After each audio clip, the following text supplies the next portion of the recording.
Assalamualaikum. Malam hari ini, saya ditemani oleh para sahabat. Ingin berziarah ke Keramat Empang Bogor. Menurut informasi yang kami baca, Manaqib Habib Keramat Empang Bogor Al-Habib Abdullah bin Muhsin Alatas. Dalam kitab Manaqibnya disebutkan bahwa Al-Habib Abdullah bin Muhsin Alatas adalah seorang waliullah yang telah mencapai kedudukan mulia dan dekat dengan Allah Subhanahu wa Ta'ala. Beliau termasuk salah satu waliullah yang tiada terhitung jasa-jasanya dalam sejarah pengembangan Islam dan kaum muslimin di Indonesia. Beliau seorang ulama murabbi, pendidik, dan panutan para ahli tasawuf sehingga menjadi teladan yang baik bagi semua kelompok manusia maupun jin. Kelahiran dan nasab Al-Habib Abdullah bin Muhsin Alatas. Al-Habib Abdullah bin Muhsin Alatas dilahirkan di Desa Haurat, salah satu desa di Al-Kasar, Kampung Huraidah, Hadramaut, pada hari Selasa 20 Jumadil Awal 1275 Hijriah. Sejak kecil beliau mendapatkan pendidikan rohani dan perhatian khusus dari ayahandanya. Beliau mempelajari Al-Quran di masa kecilnya dari MU Alim Syekh Umar bin Faraj bin Sabah. Menginjak usia 17 tahun beliau sudah hafal Al-Quran. Kemudian beliau oleh ayahnya diserahkan kepada ulama terkemuka di masanya untuk dididik dan diajari berbagai macam cabang ilmu agama.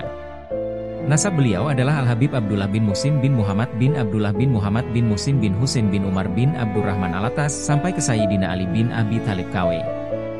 Dengan Sayyidatuna Fatimah Az-Zahra binti Rasulullah Shallallahu Alaihi Wasallam. Al-Habib Abdullah bin Muhsin Alatas adalah seorang tokoh rohani yang dikenal luas oleh semua kalangan umum maupun khusus. Beliau adalah Jahlul Kasyaf dan ahli ilmu agama yang sulit dicari padanya, baik jumlah amal ibadahnya, kemuliaannya maupun budi pekertinya. Pada tahun 1282 Hijriah, Al-Habib Abdullah bin Muhsin Alatas menunaikan ibadah haji yang pertama kalinya. Selama di Tanah Suci beliau bertemu dan berdialog dengan banyak ulama terkemuka. Kemudian, seusai menjalankan ibadah haji, beliau pulang ke negerinya dengan membawa sejumlah keberkahan. Beliau juga mengunjungi kota Tarim untuk memetik manfaat dari para wali yang terkenal di sana. Setelah dirasa cukup maka beliau meninggalkan kota Tarim dengan membawa sejumlah berkah yang tidak ternilai harganya. Beliau juga mengunjungi beberapa desa dan beberapa kota di Hadramaut untuk mengunjungi para wali dan tokoh-tokoh agama dan tasawuf baik dari keluarga, Alawiyyin maupun dari keluarga lain, masyayikh. Pada tahun 1283 Hijriah, Al-Habib Abdullah bin Muhsin Alatas melakukan ibadah haji yang kedua kalinya.